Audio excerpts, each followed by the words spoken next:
Good afternoon, everyone. My name is Tim Selden. I'm the president of the Montessori Foundation, and I'm the chairman of the board of the International Montessori Council. Today, we are gathered together with a number of my close colleagues and friends who are people with deep backgrounds in Montessori school leadership, board service, financial planning, strategic thinking, all sorts of different aspects of the issues that almost all of us face.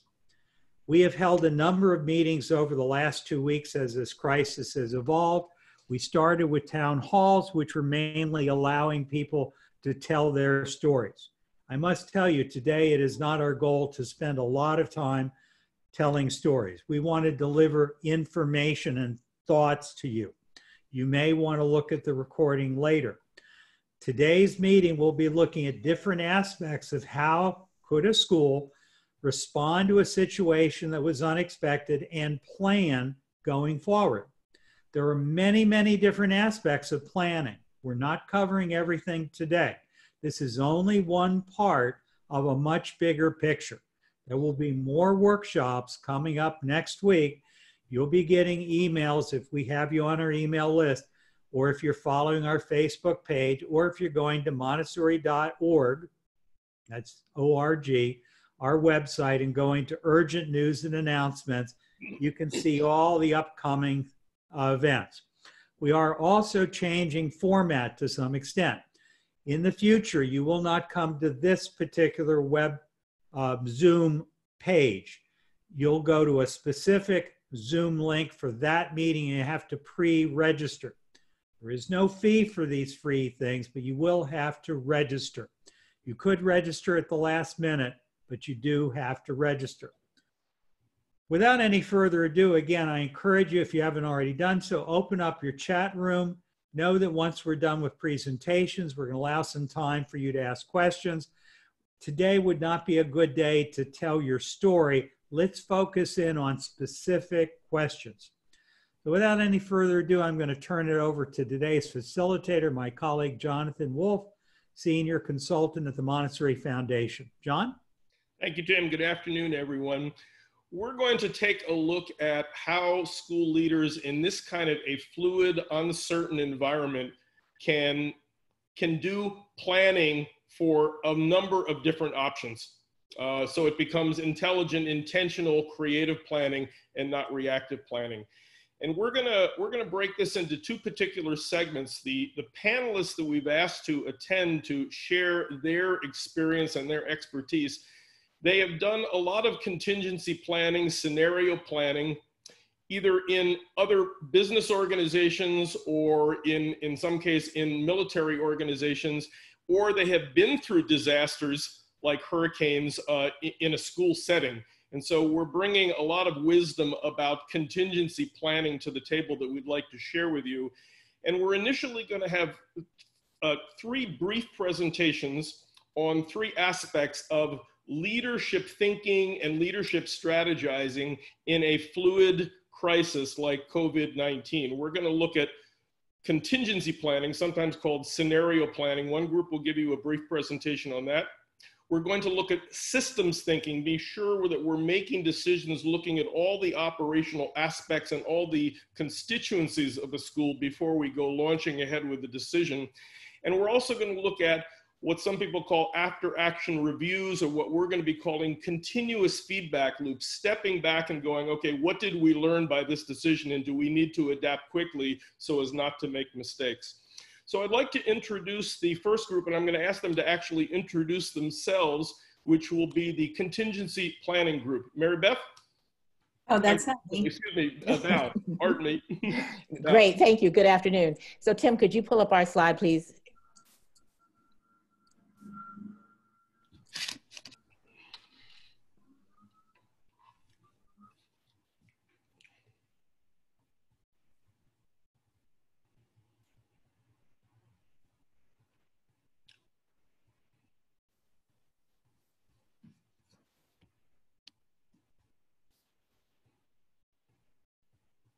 while he's working on that, let me introduce myself, and then my colleagues can introduce themselves as well. My name is Dr. Valeda Wise. I am a 25-year veteran of school leadership. I have a doctorate in educational leadership, and as such, my current interest in research has been on governance, leadership, diversity, equity, and inclusion. It's an interesting part that we've been talking about here, and I can't wait to get into it because I was a school leader during 9/11. And this reminds me so much of that time period. Now I will let the next person on our list, Michael Bourne. Brian, would you please introduce yourself? You there, Michael? Let me unmute, sorry. Good afternoon, I'm Michael Bourne, head of school of VI Montessori School in the Virgin Islands. And so let me kick it off here with slides. Tim, are you gonna roll through the slides? I am, and I just realized I was muted. Are you all seeing the slides? We are. Yes. Okay, yes. Go to the next one. Hold on. Okay, as Tim loads, as I said, indirectly it was referred to, fortunately or unfortunately, 2.5 years ago, I went through the double hurricanes of Maria and Irma in the Caribbean. And so I have an awful lot of practical experience, as do, I'm sure, many of you in other areas. And so we start off by just paraphrasing and actually quoting, from Jim Collins, confront the brutal facts. This is no time to wear rose-colored glasses or the like. We have to get very serious very quickly.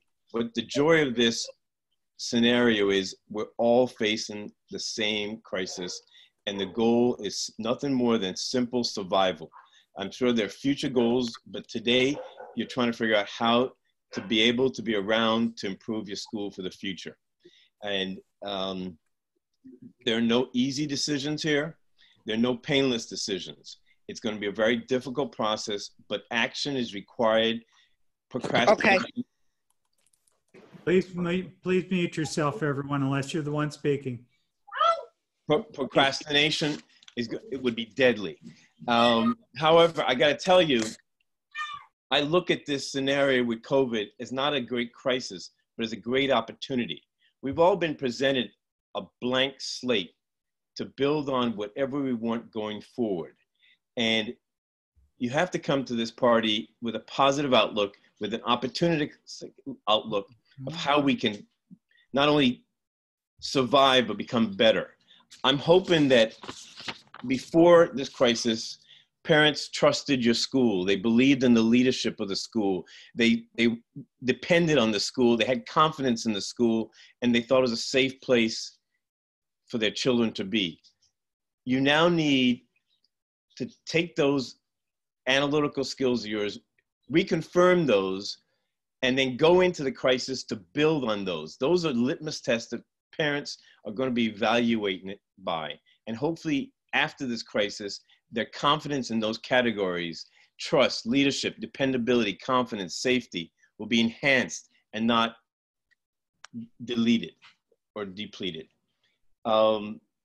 Act now, consume as much knowledge as you can, but then act, because you cannot be intimidated by a wrong decision.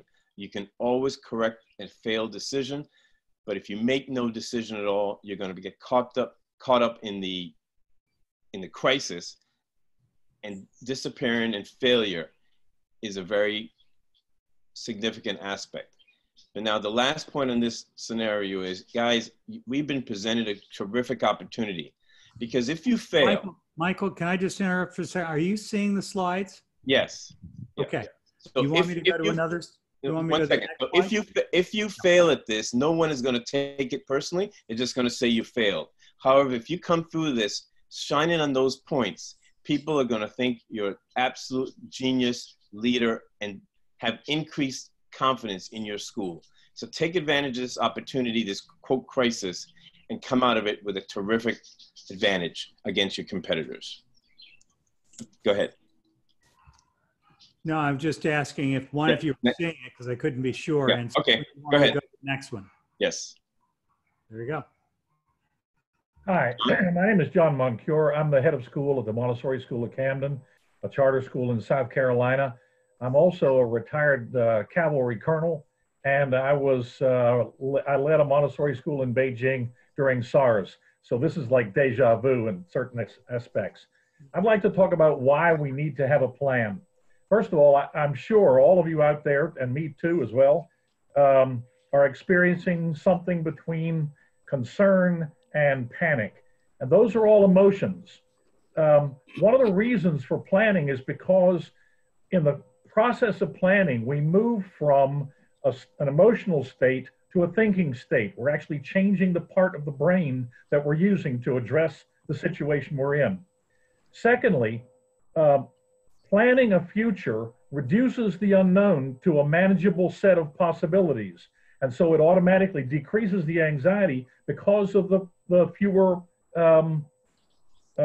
possibilities.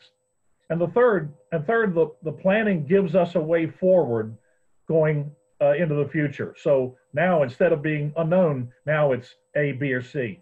Thank you. Jim?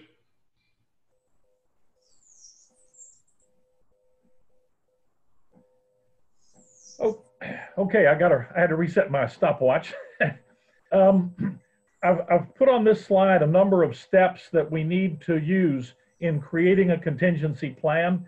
I'm going to stop talking for about a second to let you take a look at it and internalize it. These things are actually sequential. In other words, you can't really do them side by side. So you have to be able to do it in this sequence. And we'll be talking about each one of these in the next few minutes.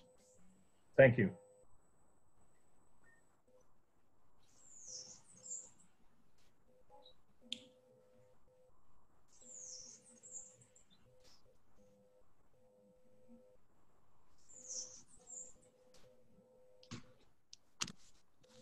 Tim, if you could advance the slide, please.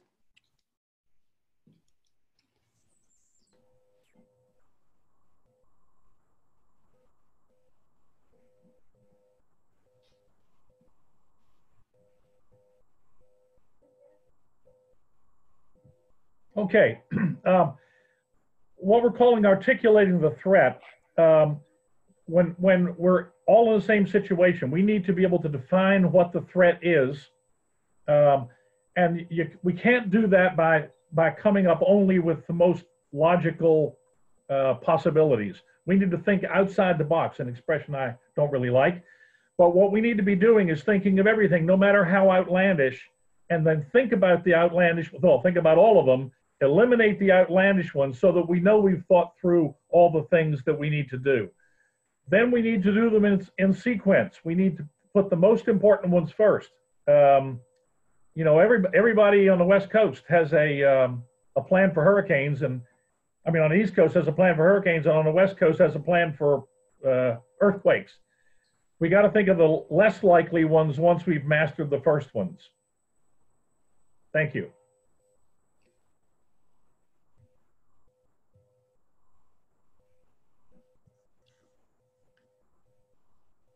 Michael, did you want to add something to that? Next slide. No, go ahead. Next slide. Go ahead, Tim. Hang on. Doesn't it looks? No, here we go. That's the next one, I think. Yep. Who's speaking to this one? Okay, the developing the response, which hopefully we're well into that now since X periods of weeks have passed with COVID-19. And it starts with that first essential inner reflection of where you stand in the community, what you do. And for you to survive, not only do you have to continue what you've been doing, and everybody's, as you know, your parents want to know, why should I be paying tuition if my child's not going to be educated?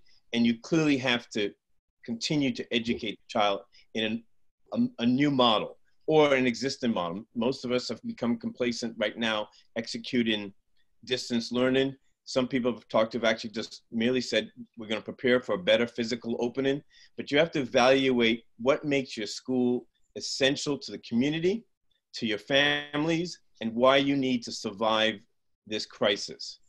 And then with the asterisk to it, that may have been neat yesterday, but you have to figure out what do you have to do so that you're valuable, you're essential to your community and to your families going forward.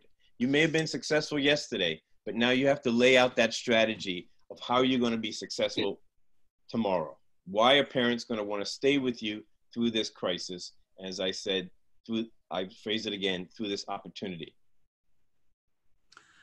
We're going to jump in for a minute. I can imagine everyone saying, please give us examples of how we do it. And the answer is it's going to be absolutely unique to each individual school. And it's beyond the goal of what we're attempting to do in 90 minutes today. But you have to take that self-reflection. We can circle back around during conversation. Say that again? You have to take that self-reflection, and Tim's right. Each school has a different answer to these questions, but you have to become, and hopefully the answer to the first one, why are you essential, is a substantial list.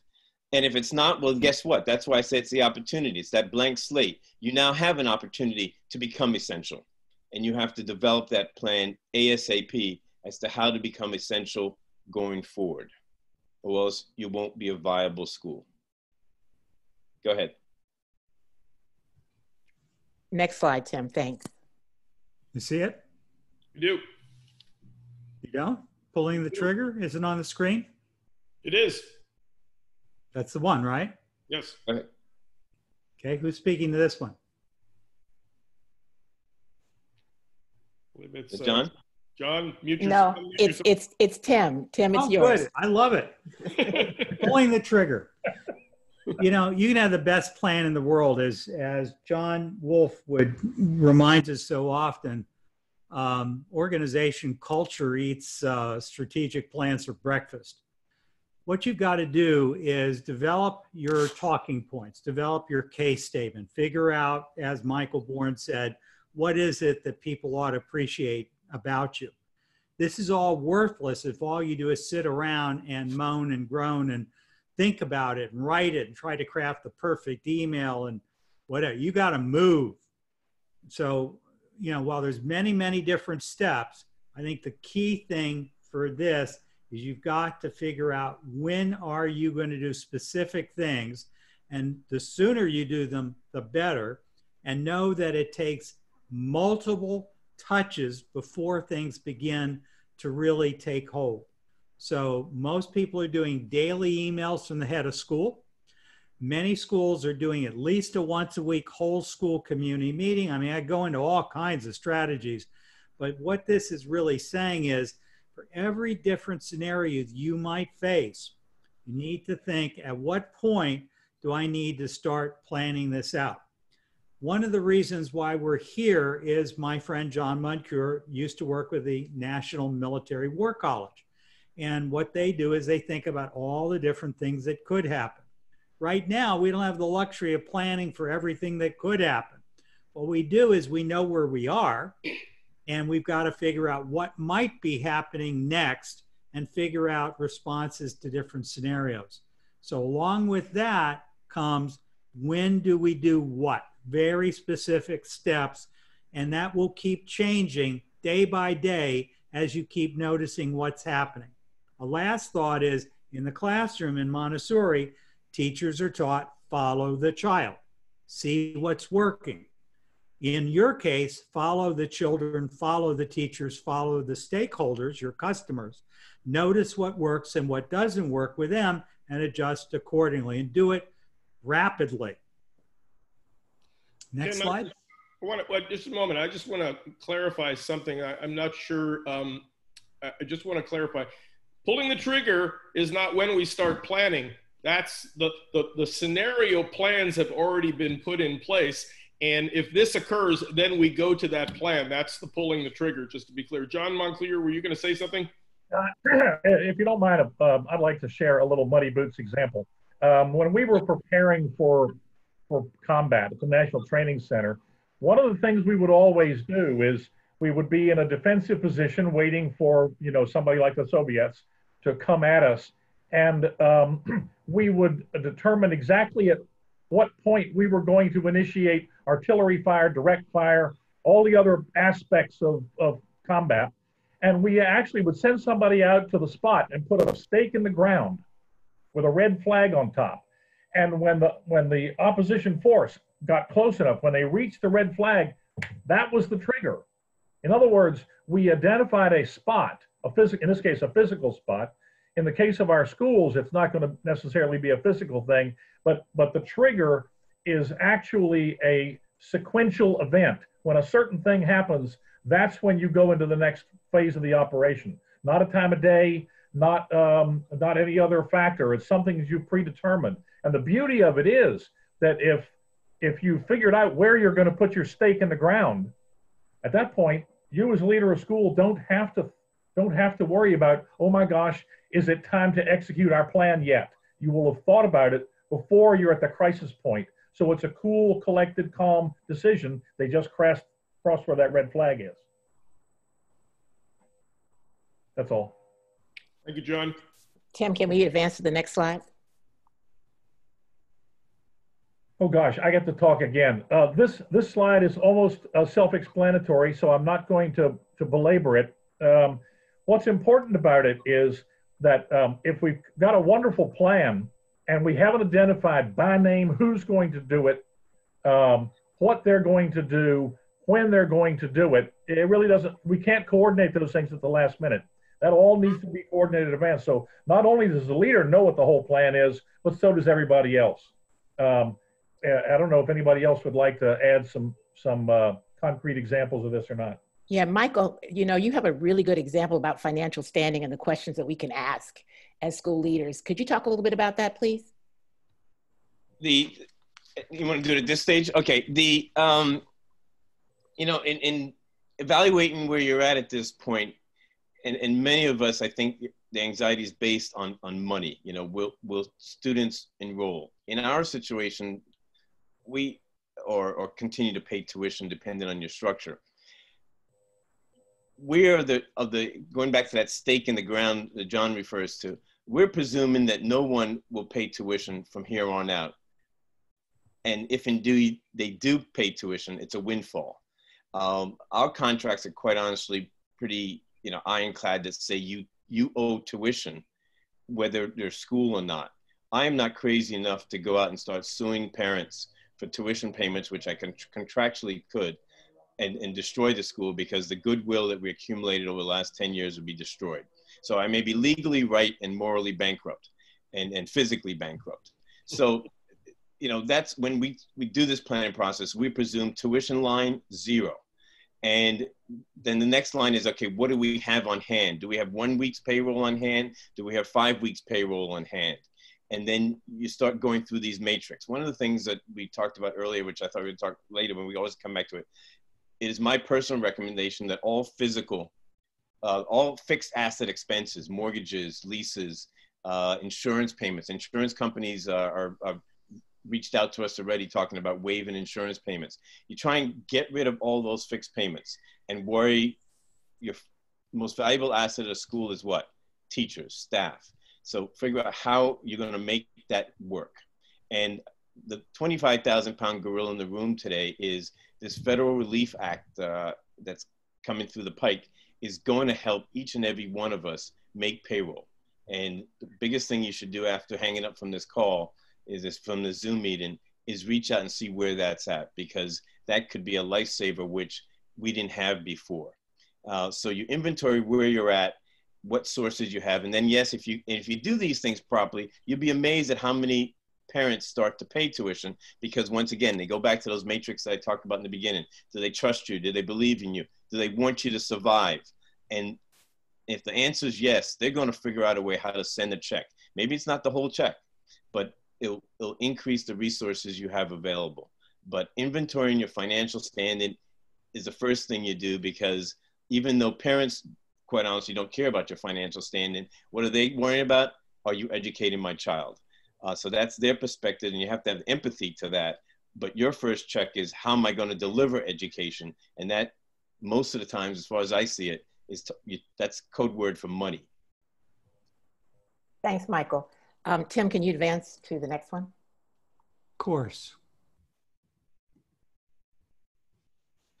Okay, I believe that is me. Let me slide some notes over here. So let's talk about executing the plan. Everyone should know the function and sequence of when their particular function should be carried out. I'd like to propose that you think about this as a 3-period lesson. The 3-period lesson, just as a micro tutorial, there's the teacher's presentation, there's various practice activities that children go through, and then at some point the student verifies their proficiency, period 3, after the period 2 practice. One of the mistakes I see adults making, both in pre-service education, in servicing, in this case, response preparation, would be to create a document of planning, scenario planning for a group, but you don't walk them through you don't verify for understanding it, you don't walk them through practice. So if period 1 would be the presentation of the plan, and that presentation needs to honor all the different learning styles. It would be a written presentation that people can see online or hold in their hot little hands. There might be graphics, there might be role playing. It's a very clear presentation. And then we move into the most important part, which is, do these people really understand this? Do we have an opportunity even online to practice this, which could be simulations, inviting people to ask questions or to reiterate, okay, tell me your understanding of what we just talked about. Talk about your responsibilities. And so it's very, very important, especially when people are under stress, that they have an opportunity to really digest the execution plan and share it with one another, practice it together, spit it back to the leader. And finally, hopefully we verify proficiency. Sometimes verifying proficiency could be some kind of a dress rehearsal, which could possibly be done online. I also think there are 3 aspects to knowing their functions. In other words, the functions that each person plays. There is, what will they do in terms of focused, precise actions? Are people absolutely clear on what and how to do what you need them to do in this particular response? Number 2, which I think is critically important in a fluid situation, and we use it in classrooms all the time, is what will we continue to stay mindful of? We have our duties, but we will also keep our eye on these other things, whether it's people or events happening in the school, that we are going to be mindful of what's going on around us while we are doing our action. And the last aspect of function would be, what, how, and with whom will I communicate in my part of this action plan delivery, this execution plan delivery? And that could be discussions. If this starts to occur, I will send this upstairs to the head of school. I will let the head of school know this. I will let my colleagues around me know what's happening if this begins to occur, or I will let, my families or children or my assistant teacher know. So it's also talking about, under different conditions, who and what will I communicate. If I may, John, yes, are you sir. finished with your thought? I got just a couple more things here, but go ahead, Tim, jump in. Well, I'm a little bit worried that we're beginning to get so erudite that we need to just reconnect people to the big picture. So basically, all of us have a problem. We all know that the problem has different parts. It includes figuring out how to organize some kind of distance learning, or struggling with, do we open, do we not open, and so forth. So that's one problem. The second is keeping our teachers from going nuts, helping them to go through whatever they're going through, depending on our ability to keep them on salary, whether we furloughed some people, layoffs. There's going to be different workshops, by the way, talking about HR issues. We'll always tell you, go consult an expert in your state, because it varies from state to state. Thirdly, it's keeping your parents with you. That's not going to be 100%. They're going to be people that are going to bolt because they're scared about loss of business, loss of their jobs.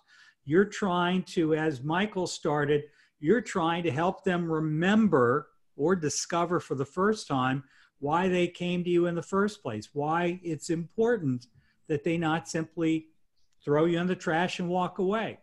And then finally, and this is really not the only other, you've got to have a real plan for economics. What's the cash flow you've got on hand? Where is it going? Each one of those, plus many others, are very, very specific issues that need to be looked at. Today, we're trying to help you to look at a big picture of what's the process as you begin to do it. And this is usually going to be done by a relatively small group of people, because you're not going to have all the children involved in the conversation usually about whether to lay off teachers or whether to pay the mortgage or not. It's probably going to be a pretty small group. But you want to make sure as you go along that you come across, as you begin to make decisions, you've got to get the rest of your people on board. They've got to know what you're doing whenever possible. You've got to get them with you so that they're feeling more bonded and not alienated from you. I hope that was helpful. It was. Thank you. Let's move on to the next slide. I want to make sure we're staying on task here in time. Okay. Plans are designed for a specific reality or maybe a contingency, but the truth is that the likelihood or the actual situation changes over time. And whatever plan we have needs to be maintained. It needs to be looked at occasionally, updated as necessary. And finally, it needs to be practiced. It's basically all I'm saying is fire drill writ large. Thank you.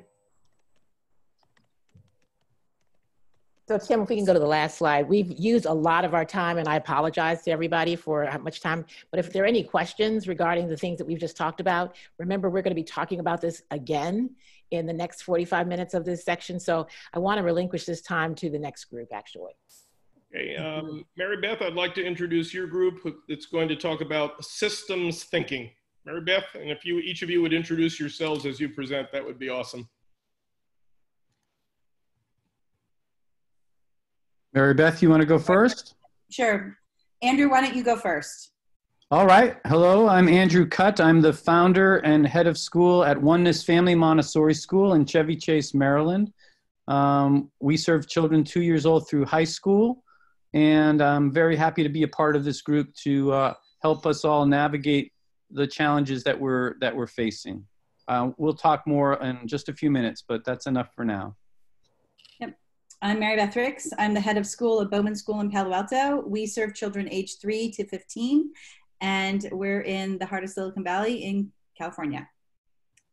So Andrew and I are going to present on systems thinking, just to actually tag right on to what everybody else already said. Systems thinking is sort of the way to think about how to create that plan that was just explained. Let's go on to the next slide. I'll try to talk fast because I know we have limited time.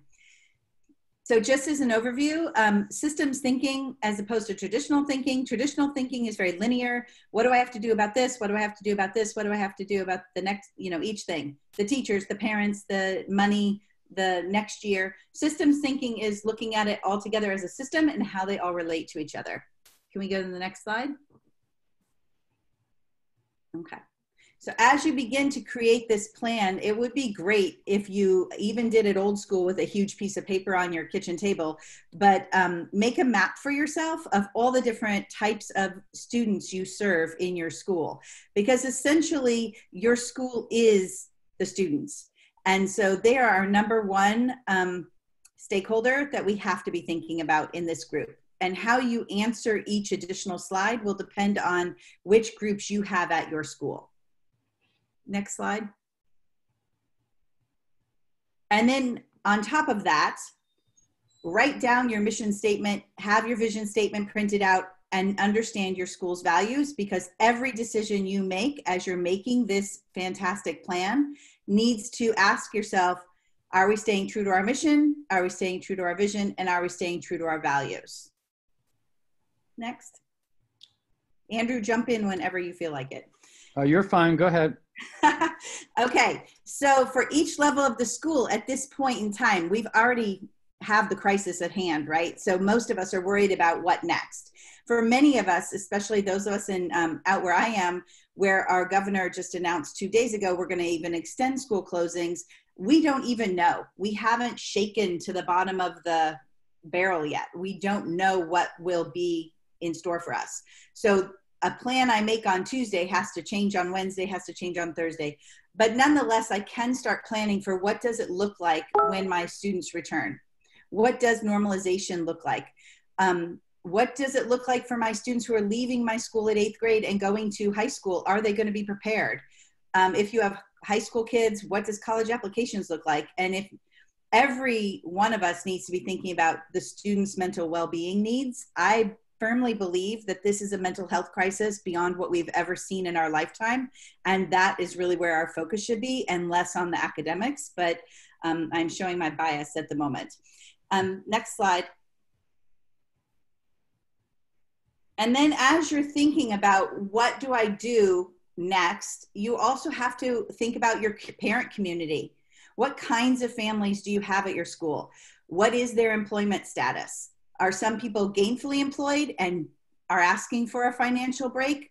I have that situation right now. Or are people losing their jobs and they're asking for the financial assistance? You need to come up with what does that look like based on how your parent community is. And you know what? I don't think there's one answer for every family. I think it has to be case by case.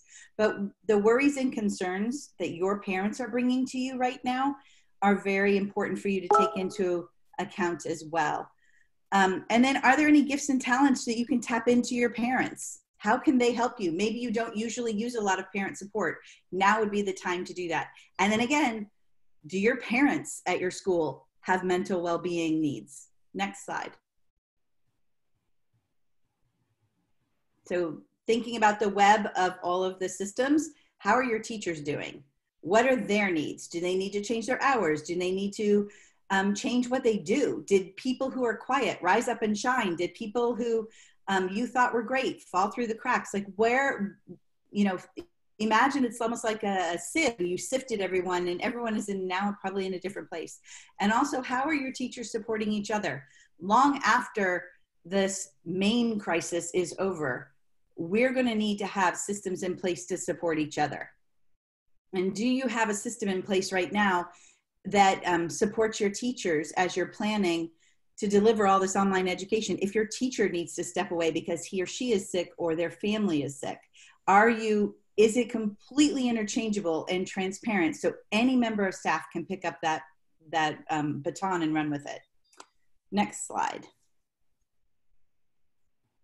And then check in with your former students. You know, they're really a huge part of your school. And are they doing okay? Can they help in any way? Do they need mental health needs? It's a lot to think about, but you're not a standalone institution on one day. You are this web that has covered people for years. And all of those people, this is the time to bring them all into the group. Next. And then your admin team, they often get left out. I have a special meeting every week during this time right now where just our admin team meets, because in my case, my admin team each does a different job, right? One is finance, one is admissions, one is front office. And they're more lonely now than the teachers who are pitching in and working together to provide some sort of home-based learning. And are they checking on you? Most of us heads of schools are not good at asking people for help, but ask your admin team to be your check and balance and ask you, are they checking on you? Because otherwise no one else will check on you. So you need to reach out and say, admin team, I need you to be the one who checks in on me. Next. And then thinking about all of these systems and making a plan and thinking about all of the people. And notice I put the people first because the people are the most important. How is your school organized? Depending on how your school is organized, you have a different person for whom the buck stops.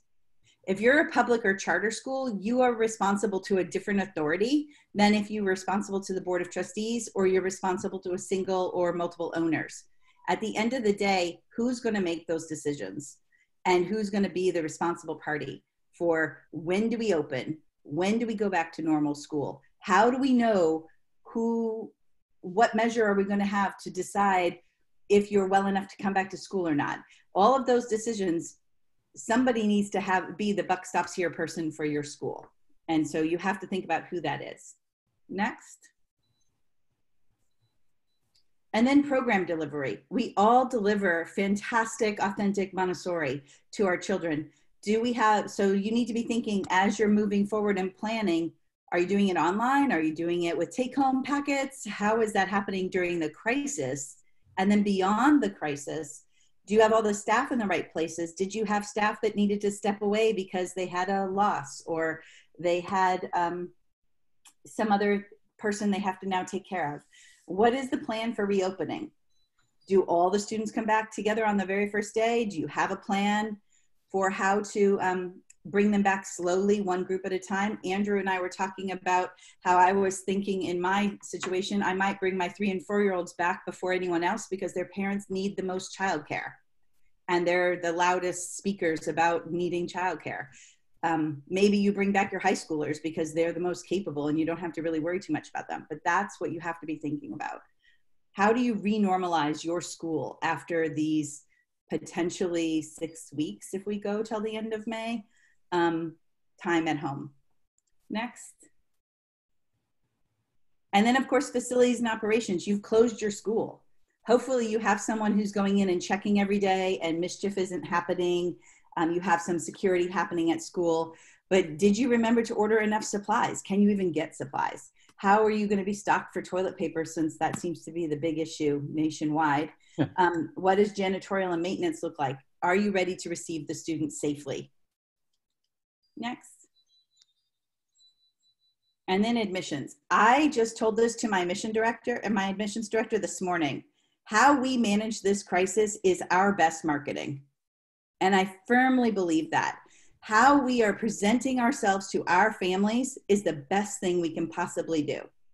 If we are brave and make a plan and are open and transparent, our families will love us and they will feel part of the community, and they will talk about us and they will go on and tell their friends about us. And that's always the best. Absolutely right, Mary Beth. But that is a big worry, especially if you live in a small place where you're isolated and you might not have a lot of families to draw upon. But you need to be thinking about, how will admissions look? Does it look different? My admissions director today gave a virtual tour of our school online to a family that is applying to our school for the fall. I don't know how she did it, because she's in San Francisco and they did a Google Hangout from down by where I live, which is 30 miles away, but somehow they did a virtual admissions tour and those people are ready to sign up immediately. Next. And then Andrew and I wanted us to think about fundraising. It seems really scary when you don't even know if you're going to get tuition. And I know Michael talked about this the other day, and he's a much better resource on this than probably I am. But this is a fundraising opportunity, and you need to think about it that way. Right now, what is your school doing to really shine in this crisis? And then tell those stories, write them down, have someone else write them down because heads of schools are too busy. But write down the story you're telling about your school and use that to pivot and leverage the financial needs of the school. Right now, we have a capital campaign going, and my board and I were just talking about how we need to leverage it and slightly pivot so that our campaign is more about our financial aid endowment and less about paying for a new building.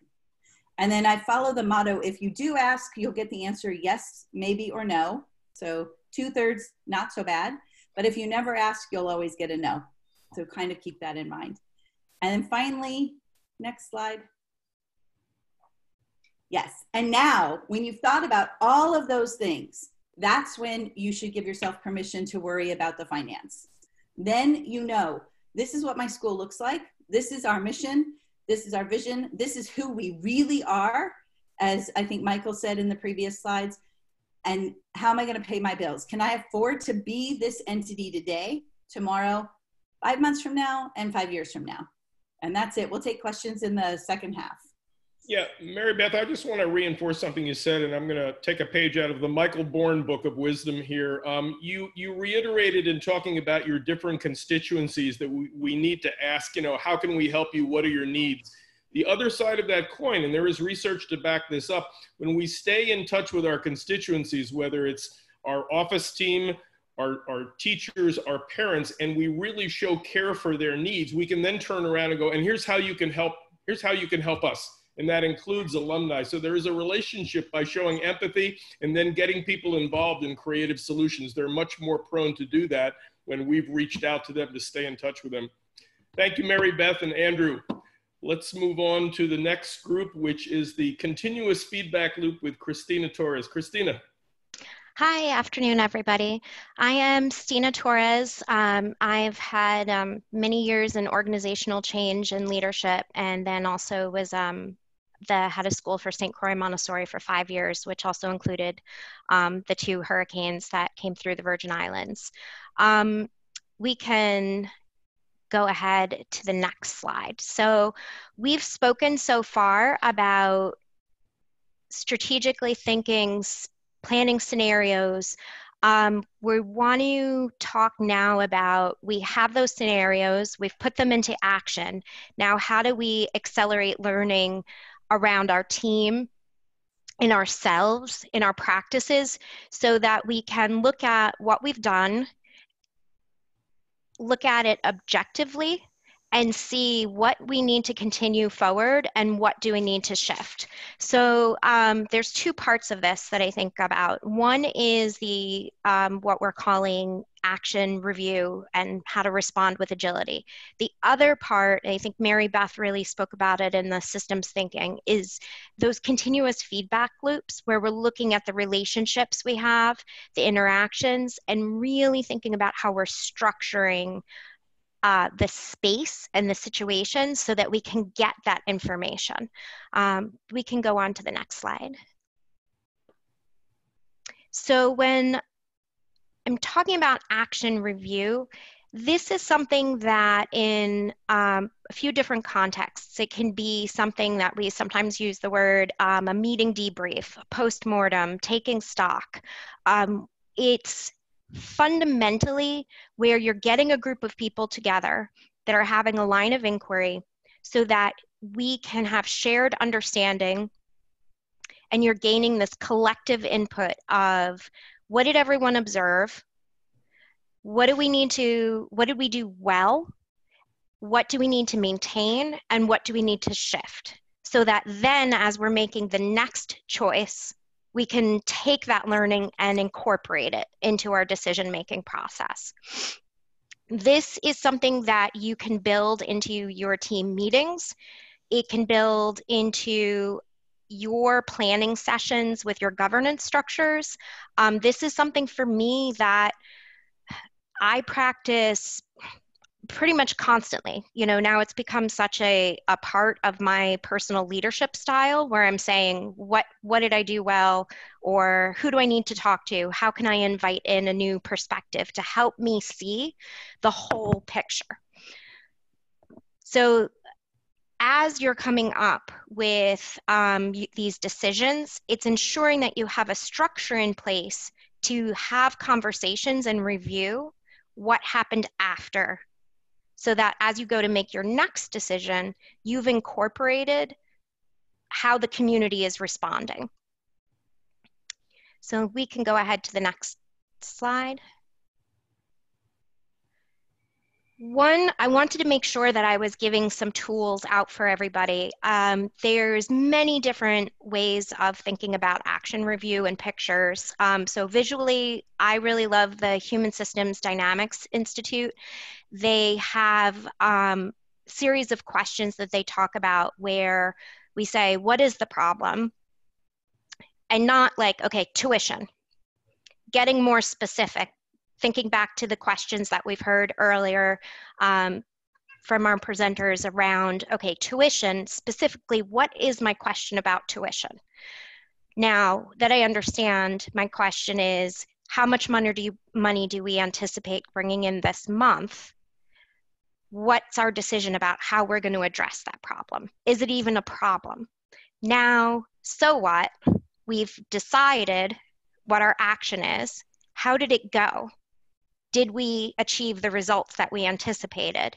What did we learn?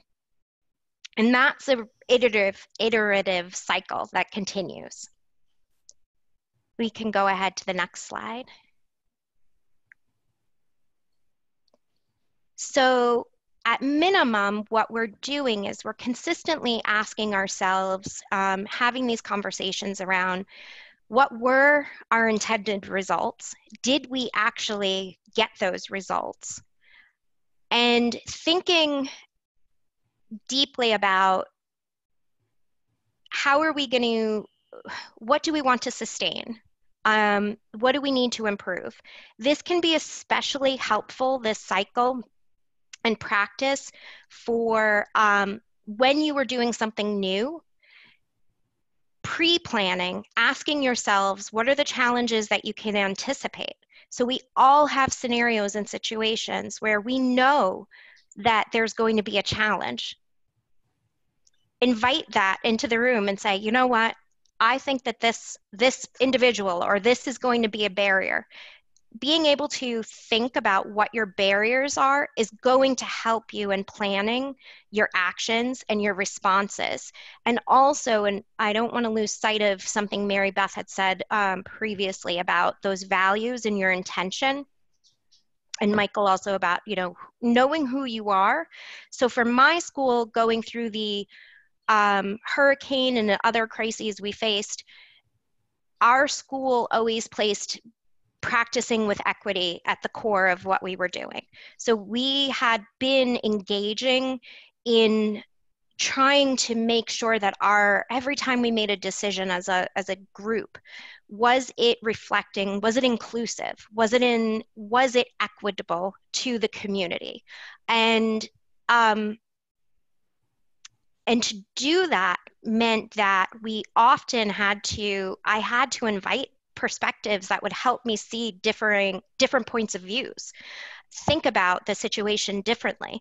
Having that difference is incredibly important because it's going to help you think through what is the best course of action for your leadership team, for your teachers, for your parents, and help come up with the right approach as well as the right tools and messages that you need to follow up those decisions. We can go on to the next one. The next part of this is thinking about how are we fostering open feedback loops. And one thing that I think is often when we're in the position of leadership, we can often get bogged down by trying to figure out what is the right answer as opposed to being open to what are all the possibilities. Focusing on those questions, thinking about as you're asking these questions, listening for the connections between the ideas, having sometimes it's going to be difficult, but listening for the underlying assumptions and beliefs, allowing the space to have conversations without judgment. This is particularly important when we're doing a post-action review or post-decision process, to hear everybody's opinion. You may have 4 people that agree and 1 person who disagrees. It's important to allow that disagreement, because behind that disagreement is going to be an insight that everyone needs to hear. So it's that taking that whole picture. We are all observers, and think about yourself in a leadership position as stepping back and allowing yourself and encouraging yourself to be an observer, to be scientific about the data you're collecting and the insights, so that you can have a full picture of, okay, and everybody can walk out of the conversation having clarity around, these are our strengths, this is what we did well, this is what we do well together as a team. This is what we should continue doing. This is what we need to shift. This is especially important right now, as there's many things that we're all doing well and we do well.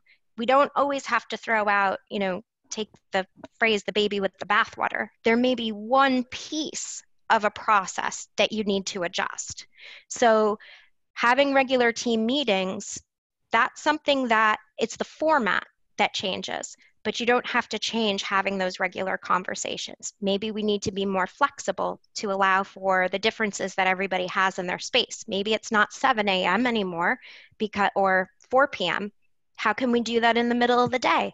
You may discover that everybody's finding a new time that works better because we're well rested or well fed, or we're in this new space.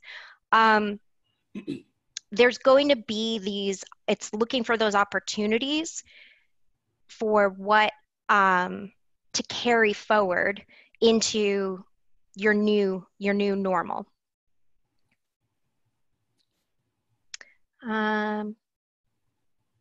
We can go ahead. Oh, yeah, go ahead. No, I was just gonna say I was just finished, yeah. Okay, perfect, thanks. So one thing I wanted to say is that when we think about action learning and appreciative inquiry, it's more than a model, it's a practice. It's going to be uncomfortable at first if you're not regularly practicing this. One of the things that I think is so phenomenal about Montessorians is honestly, we tend to get this better than a lot of other people. We're doing this already in our practice, in our classrooms, and in our schools. So when we're thinking about the relationships and how we're working well, consider who can support us, who needs buy-in. Once we've acted, what did we learn from that, and how can we bring that so that we're improving and growing? It may be new for people, but that doesn't mean, and it may be uncomfortable at first, but push through that uncomfortableness, because trust the learning process. You'll get there, and it's going to, once you start practicing this regularly, it's kind of like a snowball. It just builds and rolls. And then I had some resources at the end, because this was a very fast overview. So that's it on appreciative inquiry and action reviews. Anything else? Thank you so much, Christina. So I'd like to open it up now that we've sort of given you 3 practices, before we actually delve into what alligators you're wrestling with in your schools and how we can apply these 3 leadership practices to situations that you're now addressing and struggling with in your schools, are there any questions from our participants, from the people who are here in this meeting, of the panelists about what they've presented, before we actually look at how this gets applied to the real situation? Yeah, you can put it in the chat, or you can get online and let us see your wonderful face. Going once? Anything in the chat, Christina? People are thinking about that. I just want to remind everyone that the PDF versions of these 3 slides may be useful, and if they're in the chat, and if you double click them, they'll download to your computer. You can also, since I know some of you will probably slip out soon, at any point, multiple times during the meeting, you can save the content of this chat by going to the bottom of the chat, going to the 3 little dots on the right side down where you type something in, double click that, and you will see something pop up that says save chat to my computer. And that way you'll have a copy of what's here. That will not save, by the way, these links to uploaded files. You need to double click them for them to separately download. Thank you, Tim. So unless there are any questions, we would like to hear from you about the alligators you're wrestling with, whether it's financial or people-oriented, or how your educational program is going to evolve in this crisis. Please keep your description of your situation as brief as you can, because what we'd like to do is give the panelists an opportunity to talk about how these 3 thinking and contingency planning practices can be used to solve your particular problem or help you move it forward at least. Anything you would like to share with the group that we can try to support you with that's going on in your school now?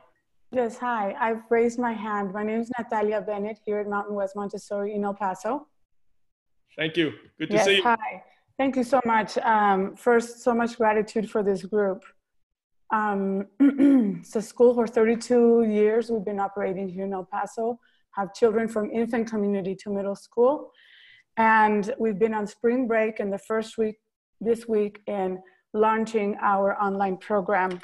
And we just trying to figure out how much money of tuition we can get in before our April 2nd deadline of trying to figure out if we're gonna take on the risk of the FMLA situation.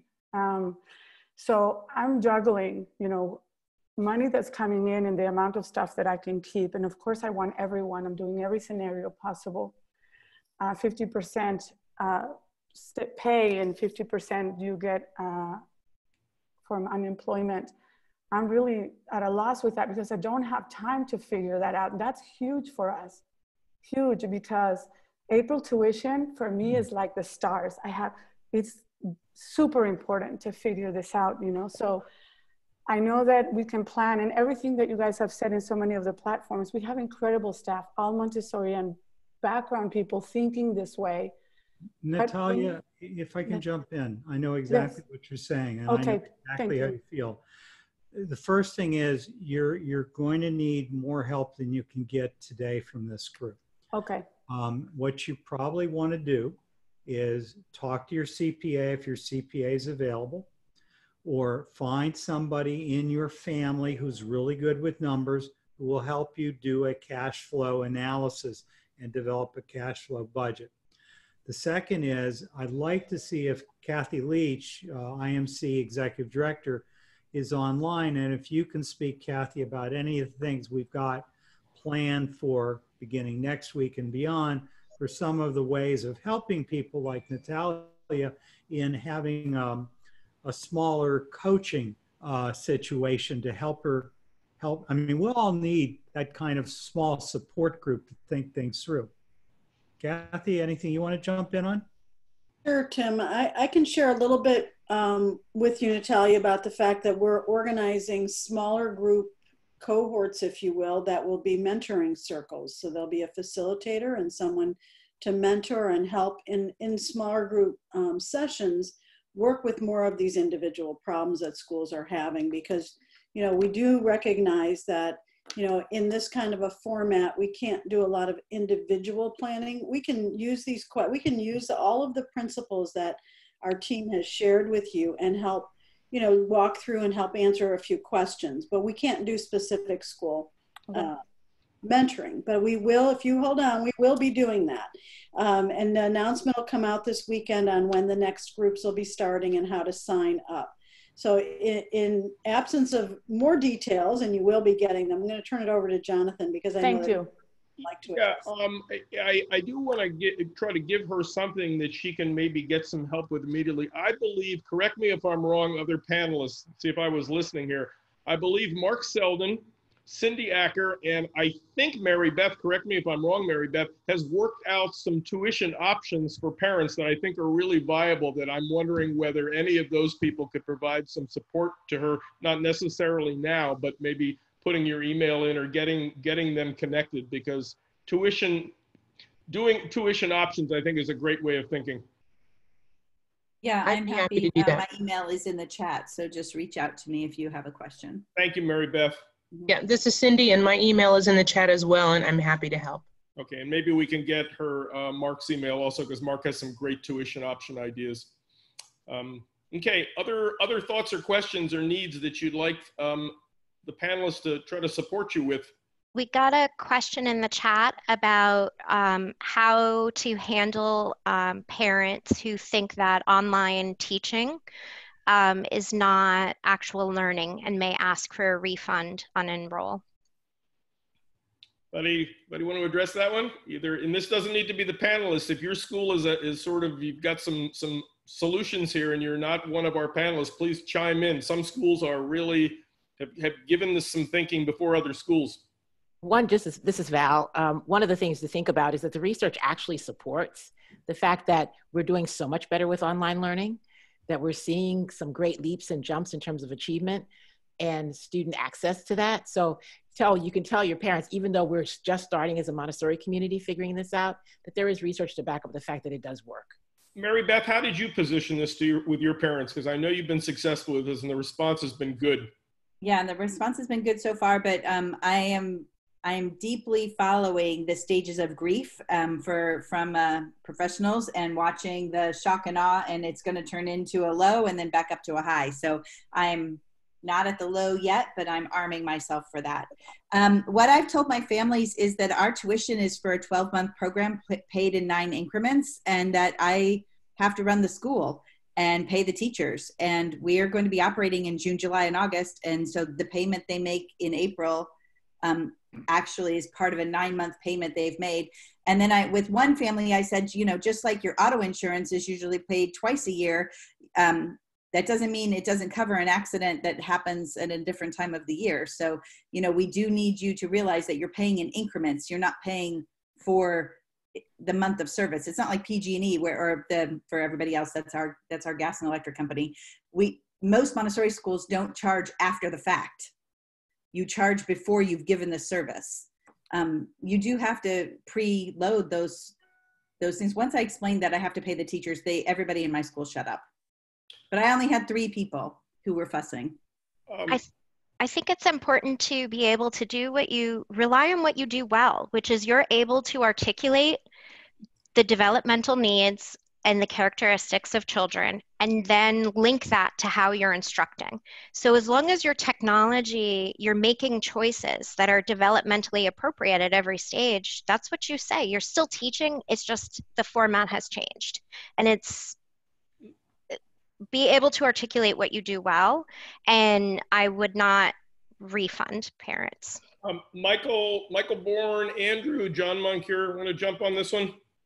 Yeah, this is the core of what I was talking about earlier of, you know, you have to get to a place where your parents don't even question it. They're completely elated and value the service that you're adding, and be blatantly honest. You know, transparency and honesty here is the most valuable tool of saying, yes, this is a new program, but our intent, our confidence level, our leadership, all these items I talked about earlier are firmly behind, you know, student education.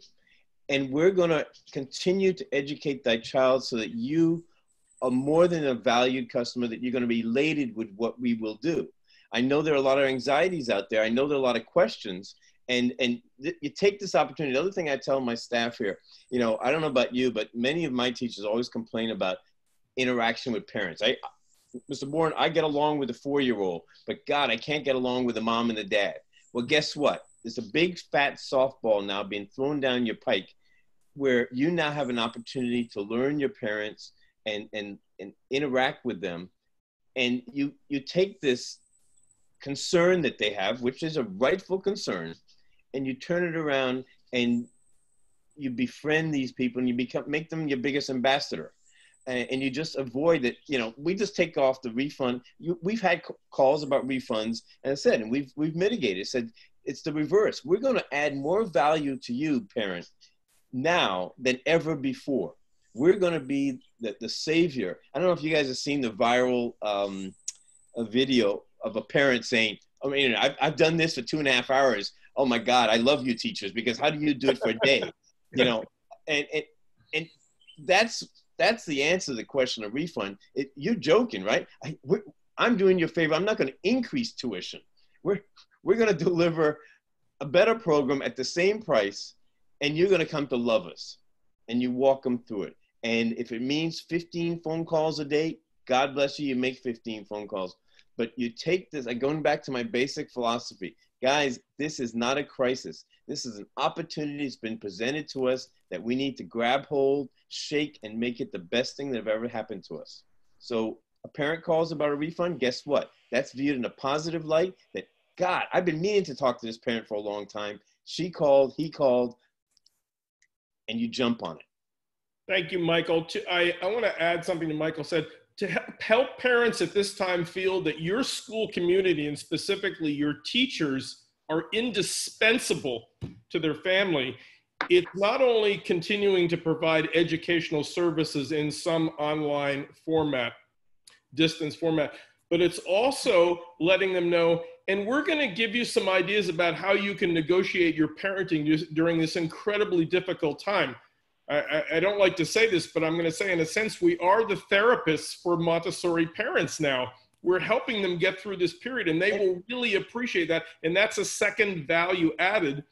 And the third value, which I've just forgotten, so there's the educational program, there's the support with parents, and then there's the actual building community, just being in touch with parents and the children on a regular basis, which has nothing to do with program. It's community meetings with parents every week. It's meeting, circle times and community meetings with children every week. Parents will appreciate those three values: the community, the support in their parenting, and the continuation of the educational program. As Michael said, they will find you indispensable. Think of it as an opportunity, not as a deficit. That's exactly right, John. In other words, how many times have we complained, how we forget about how, we teach from 8 to 5 a Montessori way of life, and then from 5 to 8, they go home and they're completely lost. Well, guess what? Here's another big fat softball coming down the pike. You can now have a legitimate, real reason to get into the house and say, stop that, parent, from 5 to 8. Montessori is not a school system. It's a way of life. And guess what? We now have a legal obligation, a contractual obligation to get into the house and preach Montessori. This is like, that's the perspective, guys. John Moncure, I think you had a thought. Yeah, I'm going through this exact sequence right now. And first of all, I don't think we should say absolutely don't give refunds or give refunds. I think it has a lot to do with the economic climate and your particular parent culture. The way I'm arguing it is I'm sending out a general letter. In fact, it's going out in 20 minutes that outlines what the school is going to be doing when we return on the 6th of April. Following that, immediately following that, every one of my classroom directors is going to send out her letter saying, here's what we're going to be doing, down to the last little detail, what time they're going to meet with the parent group on Friday, how many lessons they're going to be presenting, what media they're going to be using. We're going to be using Zoom and Freckle and Google Classroom, so on. In other words, we're articulating precisely what the value added is. Okay, and that goes out today. Tomorrow, and it's already written, it's already in PDF format, I'm going to be sending a separate letter to all the parents who are tuition paying, because we start at infant and go through middle school, but our infants and up through the second year of primary are privately funded. So they're not part of my charter school. So I have to make a case for them that this is actually something that they really need. And one of the arguments I'm using is that the children have less say over their worlds than we do, and they need continuity more than we do.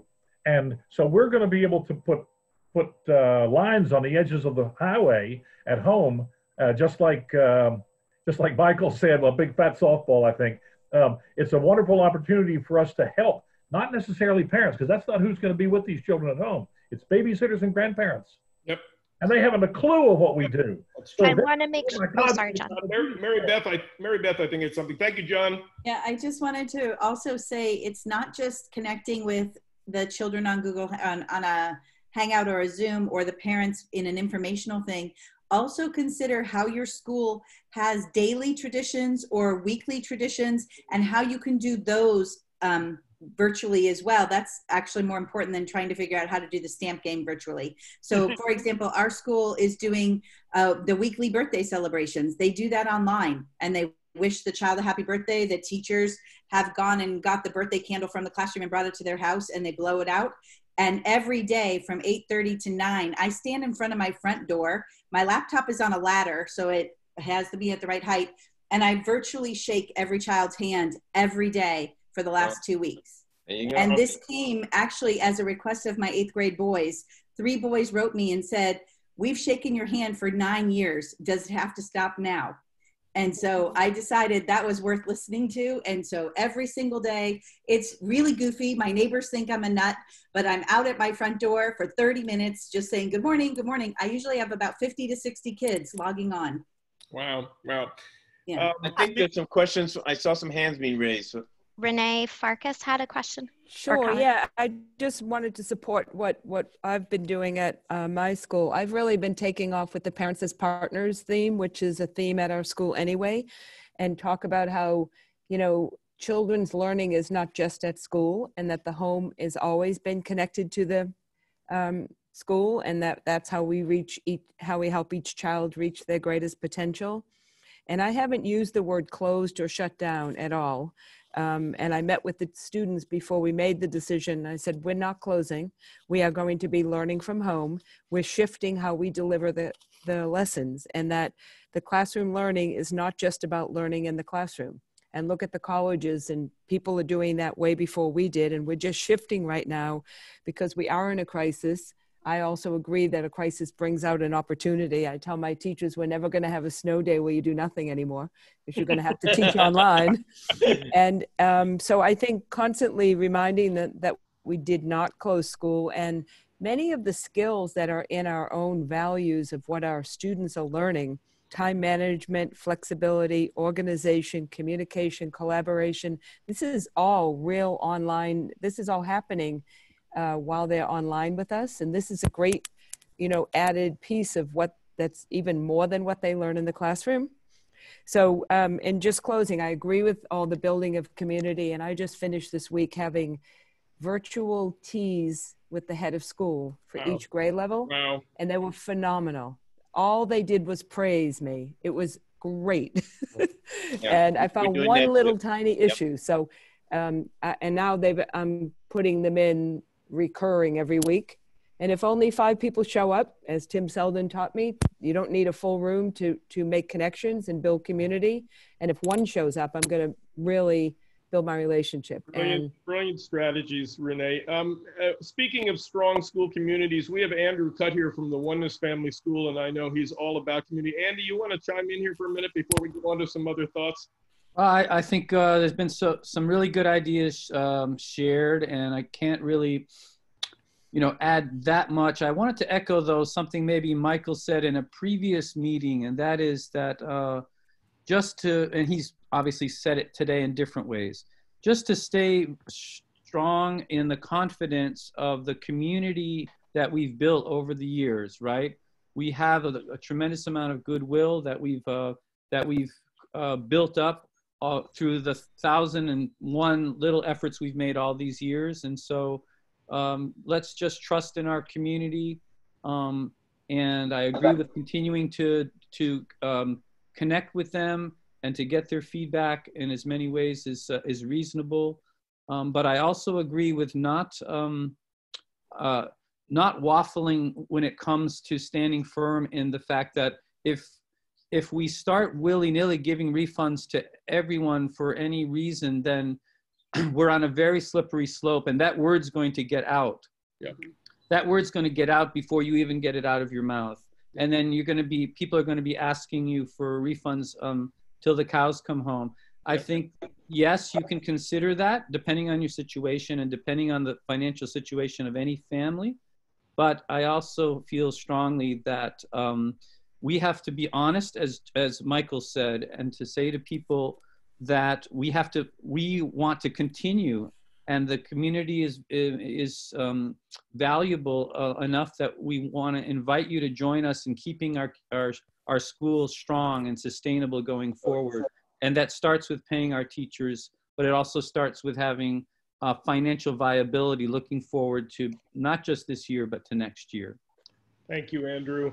We only have about 5 or 10 minutes left. Are there any other particular needs that we can begin to address? I want to just briefly talk about what we did at Newgate that you were part of and Kathy was part of yesterday. We held our weekly community meeting. We invited our high school students to be part. We also had some younger students there too. But the way we did it was very much like today, except we didn't lecture as we did today. But we allowed people to talk, and we addressed the issue of tuition and what tuition covers, and the fact that we need and expect you folks to keep paying, because we're intending to pay these teachers, and it really comes from your dollars. And Kathy delivered the message and did so beautifully. She did.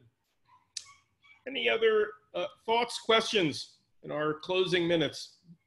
Again, just a reminder, the more we learn from you now and afterward, sending us messages, we're going to have some smaller inquiry groups, whether it's smaller groups like this or small videos, or as Tim said, some coaching sessions. So if you have some particular needs that we don't have time to meet in depth now, we are definitely here for you. Just let us know your needs. Hey, John, could we clarify just succinctly, or maybe Tim can help, or Kathy, how will people know what the options are? Kathy mentioned a mentoring group. You mentioned some options right now. People are feeling different degrees of overwhelm, and rather than them searching through many emails, which they're already overloaded with, how will people be informed of what the options are for the next step, so we can, all of us that are here can support as much as possible on a granular level to where people really need it? Great question. Kathy, you wanna address that, please?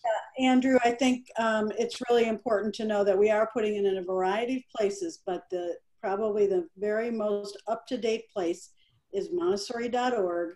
Click on urgent news, and we're listing every single meeting and link in one place. So you'll see what all the choices are, and that's getting updated daily. So we will continue to do that. These mentoring sessions and smaller groups that Jonathan's talking about, expect all of those decisions to be made by tomorrow. Have to remember there's many task forces working and lots of leaders to kind of pull together. So we want to make sure it works with all of our schools, and that we don't overwhelm with too many choices and too many meetings in any given week. So those will be updated. Montessori.org, urgent news. John, it's Cindy. Hey, Cindy. Hi, I just wanted to mention one last thing before you say goodbye, and I know that my visual isn't working, but my audio is working today, is that that I hope people will also hold the fact that there are some parents who are in really challenging financial situations right now that they have absolutely no control over, and that there are also people who are depressed because of it, and that because of that, we need to be able to work with our parents, and they need to see us as someone that they can come to, and that they may need someone to be able to work with them.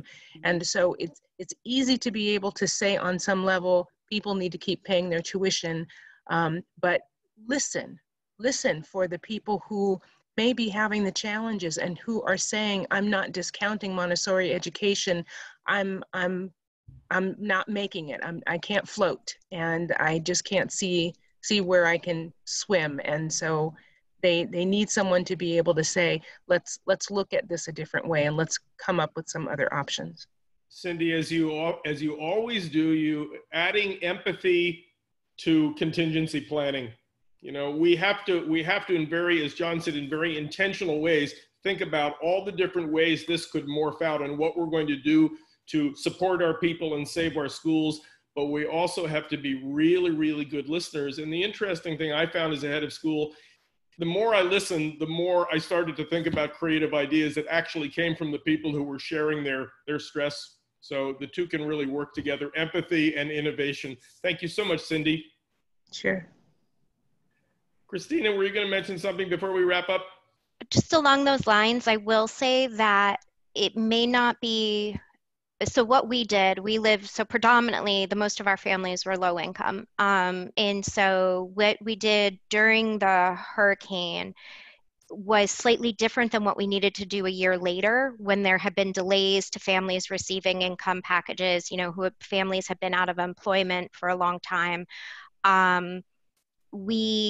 So I can't go into all of it right now, but I think that it's helpful to go through that process of talking about like what your overall tuition policy is that you're stating for everyone versus how to be true to who you are,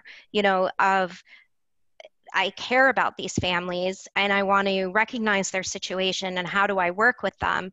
And then what do I need to do right now? What do I need to think about in 6 months or a year from now? And so that informed our entire fundraising strategy and grant writing and how we were structuring and thinking about our loans so that we were prepared for our families that we knew were going to be unemployed for 6 months. And I think that that's all relevant right now when we're going to have not just an island that's unemployed, but a high unemployment across the country. So to be thinking in the back of your minds, like, what's right now that my community needs, and what do I need to contingency plan for how the community is going to shift in 6 months. Good example of scenario planning and systems thinking. I want to thank our panelists for supporting everyone, and please stay in touch with us. We'll be, as Kathy said, we'll be sending, once we digest what the needs are, we're going to be sending all sorts of different options out to support you. I just want to reiterate in closing what Michael Bourne has really taught me in these sessions, which is the mantra, look at this honestly, but see this as an opportunity to actually add value to your school. Parents are just, at their wits' end, and we can sort of be their redemption, their saviors in a sense. We want them to look at us that way. So I think it's a great opportunity amidst this craziness. Thank you all. You may hear dogs around me, but as we close, we just sent out 2 letters today. One to parents, one to you as school leaders. You want to look for those and see if they're of any help. Thank you. Thank you all. Take care of yourselves. Be safe. Be healthy. Bye. Thanks, everybody. Thank you. Thank you. Thanks. Bye.